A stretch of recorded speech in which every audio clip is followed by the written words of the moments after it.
Sa pagsipa ng employment rate sa bansa, tiniyak naman ng pamahalaan na patuloy nilang tututukan ang paglikha ng mas maraming dekalidad na trabaho para sa mga Pilipino.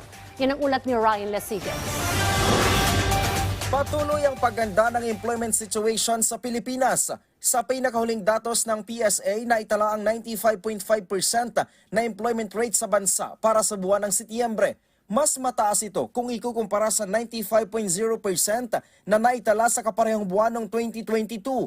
Inaasahan din na mas gaganda pa ang sitwasyon ng employment rate sa bansa hanggang sa katapusan ng taon dahil sa tinatawag na seasonal jobs.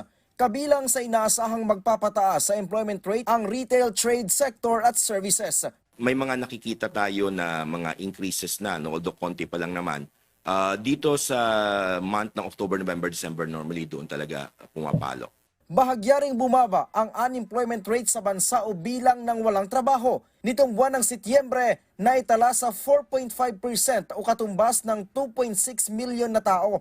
Mas mababa ito sa 5.0% o katumbas sa 2.50 million na tao na naitala noong 2022. Pero kung ikukumpara ito noong buwan ng Agosto, bahagyang tumaas ang unemployment rate ng 0.1% o katumbas ng nasa 50,000 katao.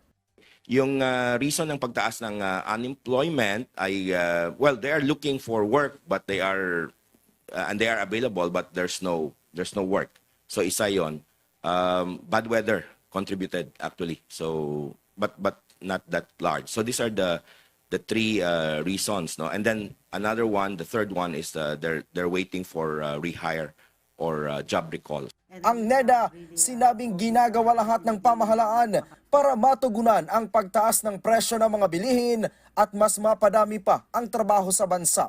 So ang interest na lang natin yan is mapadami pa to and then make it better quality jobs. Yun ang intent ng Marcos administration. Maging ang usapin ng pagtaas ng sahod ay hindi rin daw ito nakakalimutan ng pamahalaan. We think that currently actually the wage setting mechanism is working. Kanina ni-report ni Sec. Laguesma that 11 actually of the regional wage boards have already issued yung mga wage increases and all of these were decided by consensus.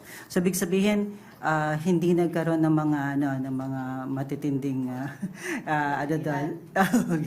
yung gano'n. So naging maayos yung usapan. Samantala, naitala naman sa 64.1% ang labor force participation para sa buwan ng Setyembre na mas mababa sa naitalang 65.2% noong Setyembre 2022. Isinagawa ang survey sa mahigit 11,000 bahay sa buong bansa. Ryan Lesigue para sa Bayan.